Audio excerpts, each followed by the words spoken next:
and the cuts that the Bills made have allowed this offseason to be, in my opinion, a success already for Brandon Beane. You cut Quentin Jefferson and John Brown. Those were luxury moves, if you will. John Brown at $9 million, a third receiver at best, a fourth receiver, depending on Gabriel Davis.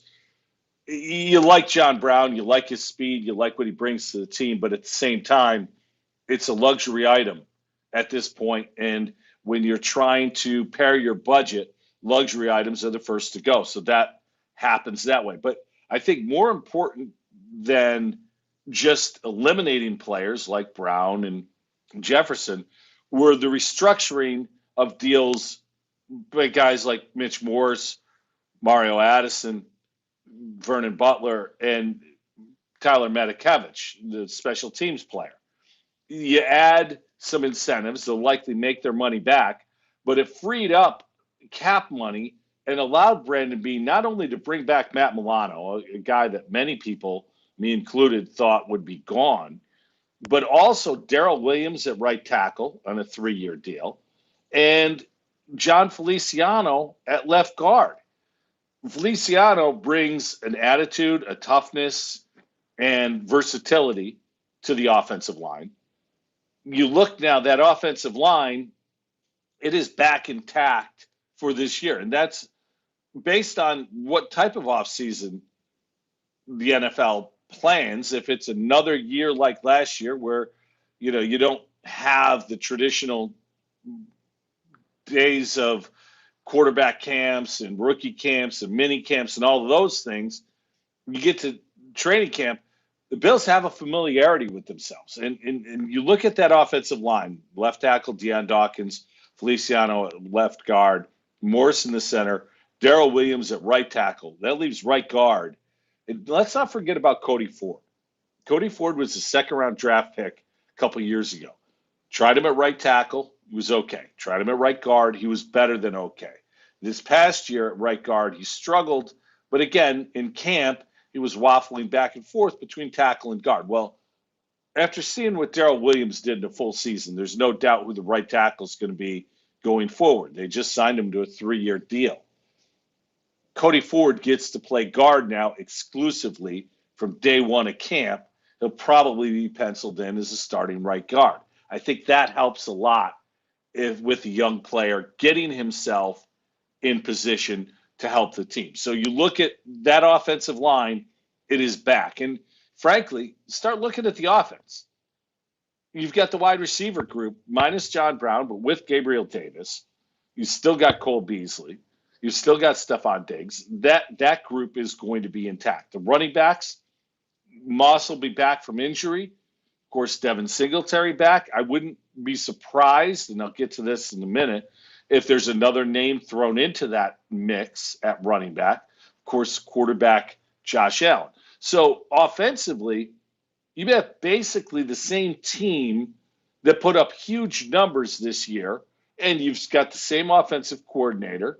Brian Daboll did not get a head job. You've got the same quarterback coach. Everything remains the same on the offensive side of the ball. Defensively, yes, you've lost Vernon Butler. You've also maintained your linebacker group now with Milano coming back, joining A.J. Klein, who will be back, and Tremaine Edmonds in the middle. So the linebackers are going to stay the same. You re-sign Micah Hyde, so the safeties are good with Hyde and Poyer. Of course, Tre'Davious White, the question on the other side of Tre'Davious White is who's going to man that? Levi Wallace is a restricted free agent. Likely the Bills won't be able to keep him. So when you look at this team, I guess you got to ask two questions. One is the same team good enough, or will it get better because they're together and they're more experienced and they've learned a lot? Or does there need to be improvement? And I think there still can be improvement. I think that free agency, though the Bills are cash strapped, I think there's one item that they can purchase. I think we've all done this. You go shopping, you get the necessities, and you get to the bakery, and you might be able to get that one thing in the bakery. I think that's where the Bills are shopping. And frankly, I think it's tight end. I think the Bills would love to add a piece, and I don't know that it'll be Hunter Henry, who's still available. I think that he would be out of their price range, but I would expect a veteran tight end to come along and join Dawson Knox. And if Dawson Knox is a second tight end or a 1A to a 1B, I like the position group. I don't think Dawson Knox with guys like Tyler Kroft and Lee Smith is good enough. I just don't think that's good enough in this pass offense. But I think adding somebody else who may be similar to Knox is good enough. Now, all of a sudden, you could go two tight ends, and you've got two guys who can get down the field and get open and give Allen an outlet as a way of getting rid of the ball over the middle. I think that's important. So I would expect the Bills to add a tight end in free agency. And then you look at the draft, and the first, second round picks will need to be impact players this year, in my opinion. And I think there's a chance the Bills go unconventional and trade down out of the first round. I think that would be a huge deal going forward, because a lot of times at the end of the first round, teams want to jump back in, especially if there's a quarterback prospect. Think of Lamar Jackson a couple of years ago. He had slid almost all the way out of the first round. The Ravens jumped back in to draft him with the 32nd pick because of the fact the first-round pick gets a fifth-year option. And that's huge when you're developing a quarterback. So you look at a guy like Mac Jones or maybe Trey Lance, if they slide and they're there, the Bills, in my opinion, should be willing to listen. They could potentially pick up a second-round pick and next year a first if they trade out. I think that would be a nice deal going forward. And then you've got two second-round picks. And to me, the two positions, first and foremost, a cornerback to go opposite Tre'Davious White, and you'd get tremendous value at that position in the second round. And keep an eye on the running back position. The more you look at this team, depth is needed everywhere. You need depth on the offensive line. You need depth in the wide receiver room. You need depth at tight end, as I talked about. But you need a number one back, in my opinion, a guy who's going to make other teams worry about the run. Right now, teams aren't. They're worried about Josh Allen in the passing game. We've seen it too often. So I like the idea of possibly in the second round getting a Travis Etienne if he falls out of the first round, kid from Clemson who can do a little bit of everything. I would like to see that. I'm not a first-round running back guy. I think the position has changed. I think the game has changed. But in the second round, if that guy's available, go get him. I definitely think that this Bills offseason so far has been a home run for Brandon Beane. But, as I'm about to explain, it's going to be a lot tougher for the Bills because of their division. NFL free agency, legal tampering period, began yesterday. First off, if it's tampering, it's not legal. It can't be. They're contradictory terms. How can it be legal tampering? It's like legal murder. No, it's not. It's illegal, but you're just looking the other way. It's kind of like doing 70 miles an hour on the thruway. Nobody gets pulled over for doing 70 on the thruway. If you do 80, you might get pulled over. 70, you're fine. It's legal speeding, if you will. It's not legal. It's allowed. Allowed tampering happened yesterday. And you get a lot of free agent signings. And within the division, two teams really stand out because the Patriots changed their ways. The Patriots have long been a team that loses free agents, gets compensatory picks, and manages their cap. Well, the Patriots are also a team that make the playoffs and win the AFC East every year. When things change, you need to change too. And Bill Belichick did that yesterday. They brought in Jonnu Smith, the tight end from Tennessee, who's been a weapon for the Titans over the last couple of years. They brought in Nelson Aguilar and paid him a lot of money.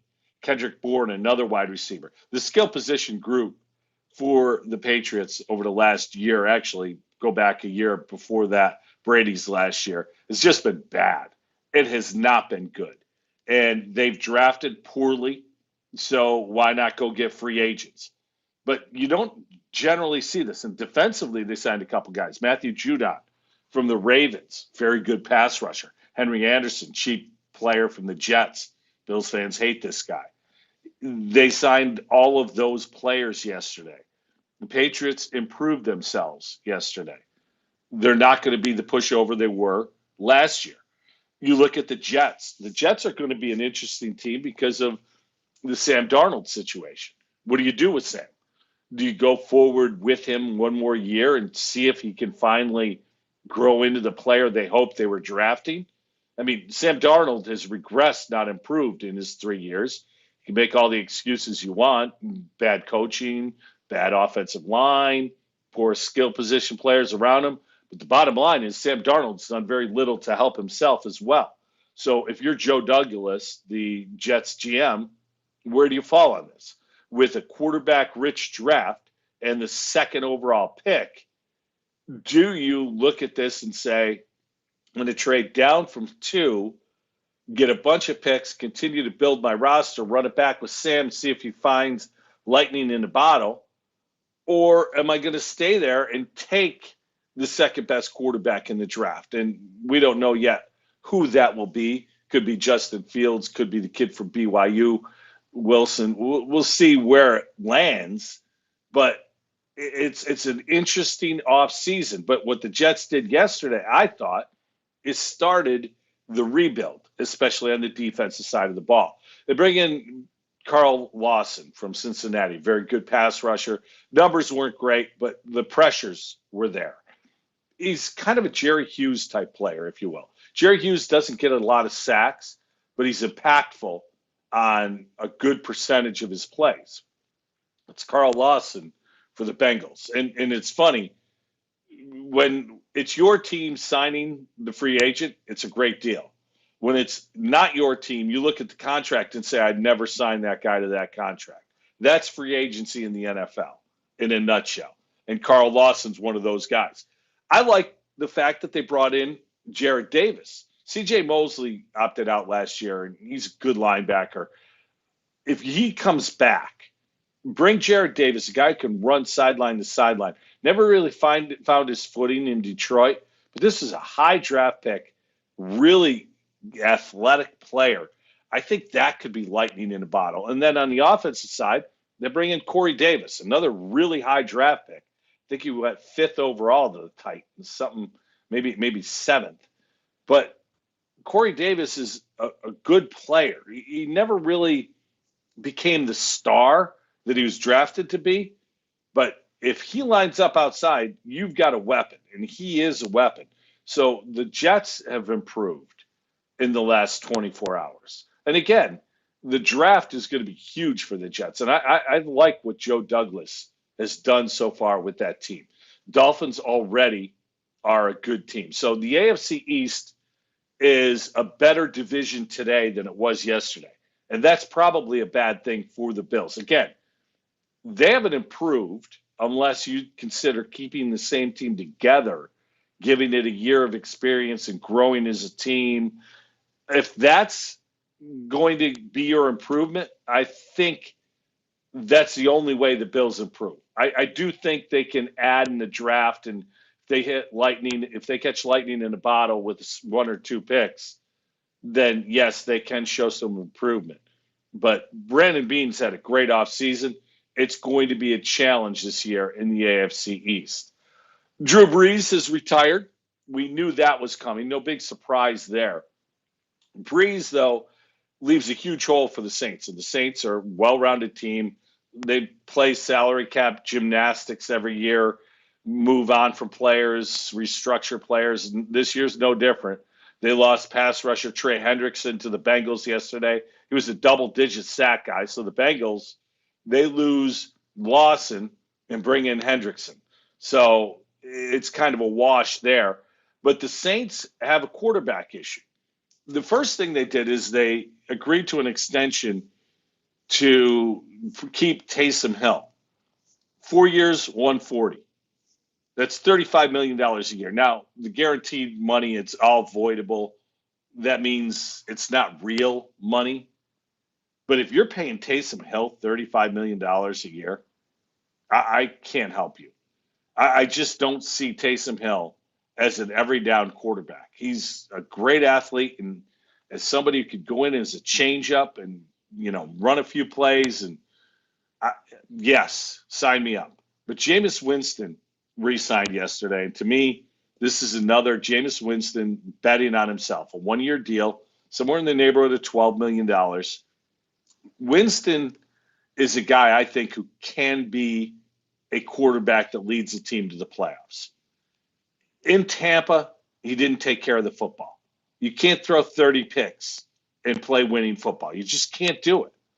But Jameis also has the ability to throw 40 touchdowns. So if you can continue to help him mature, work on his decision-making, I really think there's something there. And Sean Payton, who's done a great job offensively for the Saints over the last couple of years, is the right coach to get that out of Jameis Winston. So they're an interesting team. But my favorite move of the day, though, yesterday was made by the Washington Redskins. I'm sorry. Put $1 in the swear jar. The Washington football team. The football team signed to be their quarterback next year, the cockroach, Ryan Fitzpatrick. What do you mean, the cockroach? Well, I refer to Ryan Fitzpatrick as a cockroach because you can't kill a cockroach. And even if you do, 100 more show up. It's like there's 100 more Ryan Fitzpatricks. Ryan Fitzpatrick will now quarterback his 9th team. Think about that. 9 teams. He's played for the Rams, Bengals, Bills, Titans, Texans, Jets, Bucks, Dolphins, and now the Washington football team. With Tyler Heineke being signed already, a young man who showed great promise down the stretch last year. The Washington team has gotten rid of Alex Smith, the comeback player of the year. I get that. Alex Smith's still out there. A lot of talk. He will go back to his college coach, Urban Meyer, in Jacksonville, help tutor Trevor Lawrence. I would love Alex Smith to sign in Dallas and be the backup to Dak Prescott, but I don't think that's likely to happen. I don't think the Cowboys' budget is going to be very good for bringing in an established veteran backup quarterback, even though last year showed how important that position is. But Ryan Fitzpatrick, who had a really good run in Miami, now brings everything that comes with Fitzmagic to Washington. His teammates love him. His leadership is unquestioned. His heart is unquestioned. His ability is questionable. And that's where it's interesting with this guy, because he'll make plays that you look at and you go, that's a great throw. What a great read. Then he'll make a play that you look at and go, what are you doing? And that's always been who he is, what he is. But the Washington football team got better because of the cockroach. So that's my favorite signing. If I had a second favorite signing, Tennessee lost a lot yesterday, but they also signed Bud Dupree. And Bud Dupree, if you don't know who he is a guy who played at Georgia and with the Steelers, tore up his knee last year. So going into his free agent year, coming off a knee injury, I was glad to see him get signed, get paid, get some money, and get an opportunity to show the league what he can still do. He's a heck of a football player. Got overlooked because T.J. Watt is so special, but I really think that Bud Dupree signing in Tennessee is something that's really going to allow the Titans to continue to be a pretty good defensive football team. Free agency will continue. And again, it's only one day old. 8 of the top 10 free agents are off the board. A lot of other top free agents never got on the board because of franchise tags. But keep an eye on the Bills as this thing winds on, because it's like anything else. It's like an auction. Early on, the prices are high. And then after people have spent some money, prices start coming back. Brandon Beane has some money, not a ton. Keep an eye on the tight end position. I do think that's where the Bills will shop. So that's the football news. March Madness is upon us, and amazingly, yet again, Syracuse has survived the bubble. The annual rite of spring in central New York, the groundhog, you get that whole thing. You get that March storm. You get a lot of things that go on in March. St. Patrick's Day is tomorrow. Green beer will be flowing, and Syracuse on the bubble. And this year, late wins in the season over Clemson and Carolina set up the ACC tournament. The Orange go down to Greensboro, get a nice win over NC State, where they dominated most of that game. Then they play Virginia, the number 1 seed in the ACC tournament. They had a lead, and then late, it's tied up. They lose on the last second shot. But I think the way they've been playing, coupled with the 3 wins in a row, Jim Boeheim's point about the fact that they didn't have top-tier games at the Dome, they were all on the road, they're Tier 1 games, I think that helped as well. And they get in as an 11 seed, and they play San Diego State. So the Orange didn't have to get in as a seed that you thought was going to be in a play-in game. They were above that. They're a team that you look at, and I think they can do noise. And I saw this on Scott Van Pelt's show last night. By the way, the only thing worth watching on ESPN other than live games is Scott Van Pelt. He's fantastic. But I saw this last night, that the ESPN's BPI index, it's a basketball power index, it's a predictor tool, has over the last 4 years identified a double-digit seed that moves on to the Sweet 16.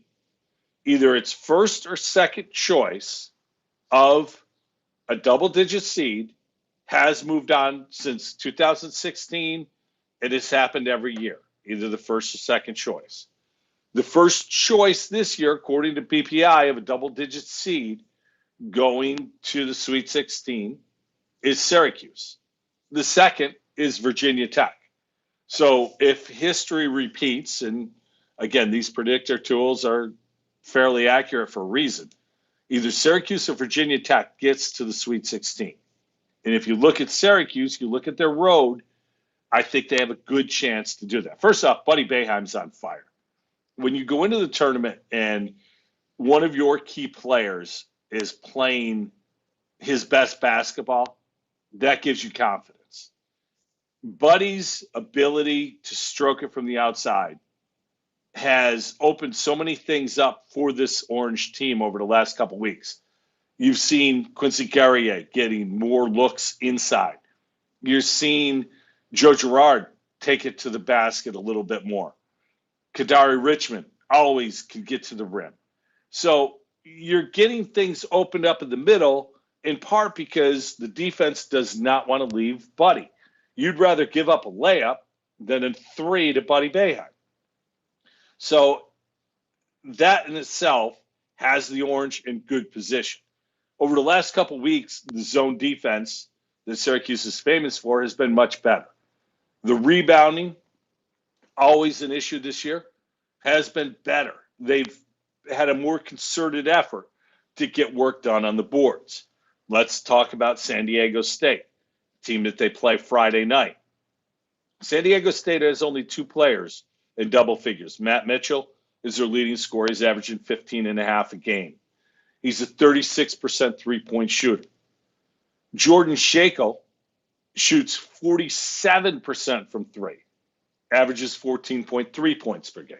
So right there, that tells you that there's a guy that you can't leave if you're Syracuse.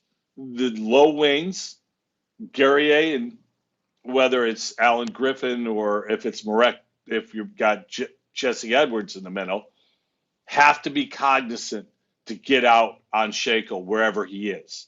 47% means you can shoot it. You can flat out stroke it. So this is going to be tough because, again, when you shoot it well against the zone, you're going to have opportunities to shoot it well. If you can shoot it, get that confidence going, Syracuse is going to have to hang in there. And I think it's going to be interesting in the bubble. They're playing at Hinkle Fieldhouse. It's a cool old building. There's going to be some fans in there. There's not going to be a ton, but it's going to be a different sort of March Madness. You don't have the big crowd who's going to jump on with the hot player and just find somebody to root for. This is going to be a little bit different. San Diego State has two pretty good wins this year. They beat UCLA and Arizona State. The rest of their wins have basically been in conference. And they've had some good wins. They've had some tough losses. Utah State beat them twice, back-to-back. This is a team, I think, that can be had by Syracuse. The spread's 1.5 to 2. Syracuse is an underdog. That's a legitimate thing. But if you were to say, okay, Syracuse wins this game, you look at the next bracket that they're going to face. The other half of their bracket is West Virginia and Morehead State. West Virginia is a 3 seed out of the Big 12. Bobby Hagan's group isn't a traditional defensive group like Hagan's is known for. Traditionally, Hagan's is all defense, some offense. That's not the case with this team. This team can score a little bit. They don't defend quite as well. It's also a team that, and this is big with Syracuse because their zone is so unique. When they get to the tournament and they're playing teams that haven't seen that zone, this is the first time. To try to simulate it, you can't do it.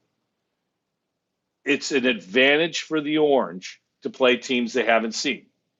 San Diego State and Syracuse have played 3 times in history. One of them was on an aircraft carrier. So there's not a ton of history between the two schools. So you look at that, I think that's advantage Orange. West Virginia and Syracuse haven't played in years. There used to be an annual thing. Now it's not. And because of that, I think that the Orange have a possibility of running an upset there as well. So this could be a longer run than we thought possible a couple of weeks ago. I personally thought they were done and buried. They've turned it around. They've continued to improve. And I think now they have a legitimate shot to get to the Sweet 16. And if you want to go that far, Clemson Rutgers is one line of the other half of the bracket that the Orange play. And Houston's the 2 seed against Cleveland State. Houston moves on likely. I think that Rutgers is going to give Clemson all it can handle. Syracuse saw them early in the year. And if it's Rutgers or Clemson, Syracuse played with Rutgers on the road early in the year. They weren't as good then as they are now.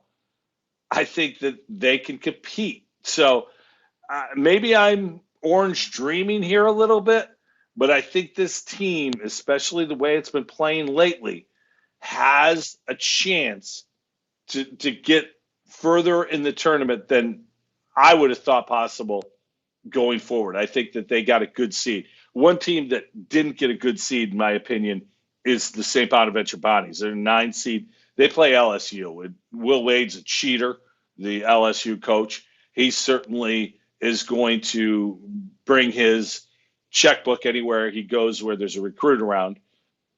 I'm speaking about allegations that somehow this guy still has a job, but he is a cheater. It's going to be a tough battle for Mark Schmidt's group. But if you're a Bonnet fan, even if they go one and done and don't get by LSU, I'm going to give you something good. Yesterday, BC hired their new coach, and his name wasn't Mark Schmidt. Mark Schmidt is BC alum. He's a hell of a basketball coach. He's had great success down in Olean with the Bonnies. It's not just one team that he's brought to the tournament. He's done this now a couple times where he's built a team up, loses players because they graduate, brings in a new group. And one of the key players, and I'll never forget this because this shows something about Mark Schmidt. The A10 tournament MVP was Asunier, the Bonaventure center. That's a kid a few years ago was a late recruiting situation. Syracuse wanted him badly. Bonaventure beat out Syracuse to get this kid. If you watch him play, if you know of him, he's exactly what Syracuse wants in the middle of their 2-3. Long, active, athletic, big. When's the last time Syracuse has had a guy who fits that description? Barama Sidibe is long, somewhat athletic, but he can't score. Asunier can score. He can finish. He can shoot from 15 feet. He's solid. He's a very good player. And again, it shows what Mark Schmidt has down in Bonaventure. And again, if you're a Bonnie's fan, yeah, the LSU pairing sucks. And if you win that, you likely get Michigan. It's not as bad, though, because Mark Schmidt will likely be back in Olean next year. And this train will continue. He's done a great job down there. Good for him. A couple other games of note that I want to talk about in the tournament. Iona, Alabama is an interesting game. Nate Oates, the former UB coach. By the way, Nate Oates doesn't like Will Wade either. If you saw the end of that game when Nate Oates looked down at Alabama and said, "Get the bleep out of here," yeah, or looked down at LSU and said, "Get the bleep out of here," yeah, that shows how intense Nate Oates is. He's not here to kiss anybody's ring, and he certainly won't be kissing Rick Pitino's ring. Pitino has brought the Iona Gales to the tournament. Oh, by the way, Rick Pitino, now that he's back in college coaching, there have been several openings over the last couple days. I wouldn't be surprised if he's one and done at Iona. I wouldn't be surprised if he's at a Power 5 school next year. Rick Pitino can coach. He's always going to be able to recruit. And Rick Pitino is a guy that if somebody takes a chance on, their basketball program will be better. By the way, his son just got fired from Minnesota. I doubt that'll be a job that Rick Pitino would take. But there are teams out there and there are schools out there looking for the right guy to bring in and win basketball games. Rick Pitino's that guy. That's going to be a hell of a game. Iona's going to give Alabama all they can handle. I really like Alabama going forward. I think they can win a couple games. Nate Oates, guys, it's a guards tournament, always has been. He's got a great backcourt. We'll see how things go from there. This year's tournament, to me, comes down to the biggest question, and it's an easy one. Can Gonzaga go through the tournament undefeated? They go into the tournament ranked number 1 and undefeated, and they're undefeated. Can they get through it? They've got veterans. They've got a great young guard in Suggs. This team, I've watched them several times. I'll be shocked if they're not a team in the championship game. I honestly will be very stunned. And if you look at it, Oklahoma, Missouri is the 8-9. I don't see either of those teams competing with them. Virginia, and we don't know what to make of Virginia, is on the other end of their bracket, along with Creighton. Creighton, who got blown out in the Big East final. So I'm not optimistic about that. The number 2 seed in the West region is Iowa. And Iowa I've seen several times this year. Luka Garza is a very good college basketball player, big man who can shoot it from deep. He can finish inside. But the Iowa team around him is so hit and miss, and they've had some key injuries. They're just not always on the same page. So I'm not a big fan of that. Kansas is in there. Now, they've had COVID problems. Kansas is a dangerous team. But I look at Gonzaga and think this is a cakewalk to the Final Four. In the East, bracket. Michigan, their best player, Livers, has a foot injury. He may be out, and that may spell doom for them. You look throughout that, Florida State is the 4 seed. Georgetown, Colorado is the 5-12 in that one. I saw Colorado a couple times this past weekend. Oh, by the way, sidebar. Listening to Bill Walton broadcast the game is one of the worst experiences I've had watching games. Look, I've never liked Dick Vitale's announcing style. Vitale, though, is such a good man that I kind of give him a pass. He's raised so much money for cancer research, especially pediatric cancer research, huge part of the V Foundation, which has done so much good work for cancer research, that I give Vitale a pass in his announcing style. Walton, who was a great player and maybe the best guy of all time, first off, he doesn't do any research. He likened a player to Kevin Durant the other day. And the player was from USC, Mobley, who's likely going to be a top 5 pick in the draft. Mobley's range is about 12 feet at this point. Good player, don't get me wrong. But Kevin Durant, if you remember him at Texas as a freshman, his 1 year in college basketball, was a lights-out shooter. Bill Walton actually audibly said, was Kevin Durant knocking down jump shots at 19 years old? Have you never seen Kevin Durant play college basketball? Do you do any research at all? It's just amazing. He goes on these tangents, and I think people find him entertaining. I find him so annoying. I just cannot listen to the man when he's doing a game. I hope he's not working any of the tournament games. He is just horrendous. But anyway, Colorado's a team that I don't see winning very many games. I just don't think they're very good. They've got some inside presence, but guys who don't like contact but create contact, I'm not liking that at all. I think Alabama has a chance in this one to get all the way to the final 8. And I think it's Alabama and Florida State coming out of this one. Keep an eye on Texas, too.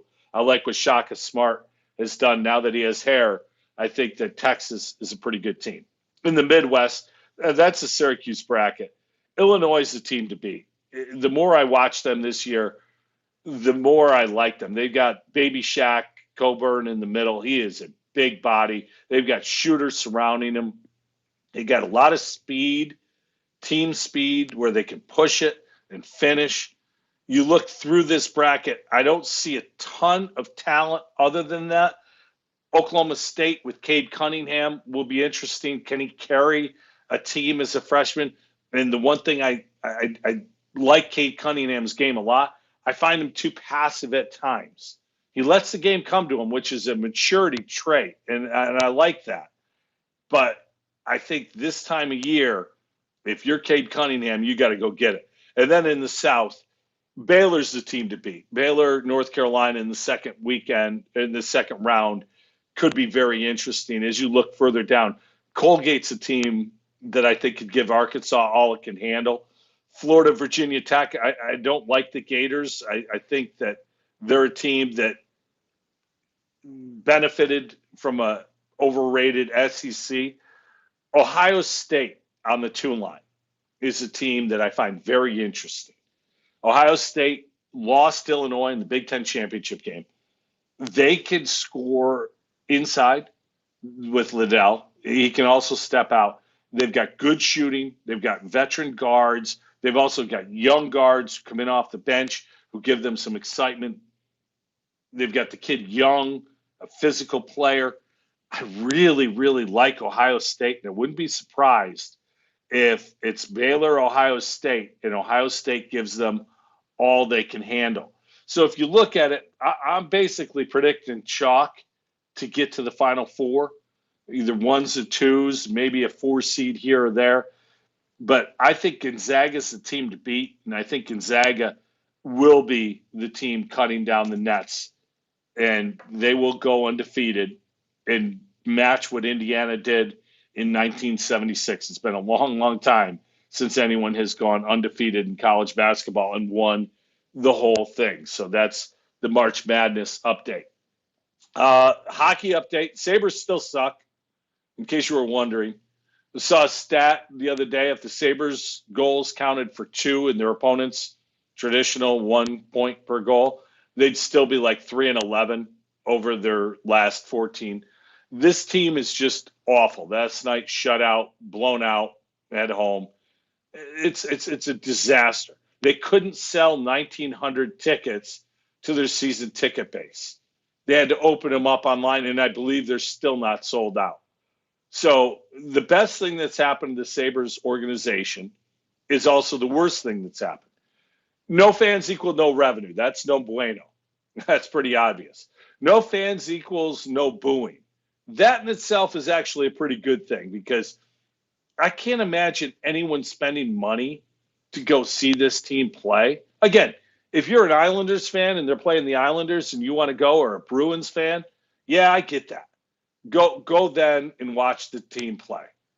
But man, this is just bad hockey, and nothing's changed. Nothing's happened.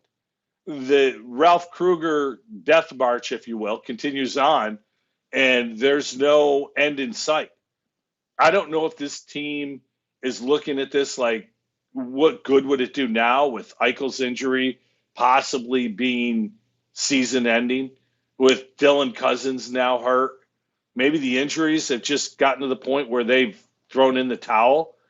But it's not like there's a Rasmus Dahlin to tank for this year, although Rasmus Dahlin doesn't look like he was worth tanking for anyway. Doesn't look like he's worth much of anything on the ice right now. He likes to watch guys skate by him and score goals. Well, maybe he doesn't like it, but he's getting used to it. It's a mess, and it's not getting better. And Sabre fans are so passionate and so loyal. They have my deepest sympathies. I hate seeing the fact that this happened to this once proud franchise. I hope one of these days I'm going to come on and say something happened and it's different. But until then, I'm just going to say, hey, the Sabres still suck. Yeah, there's my Sabre update.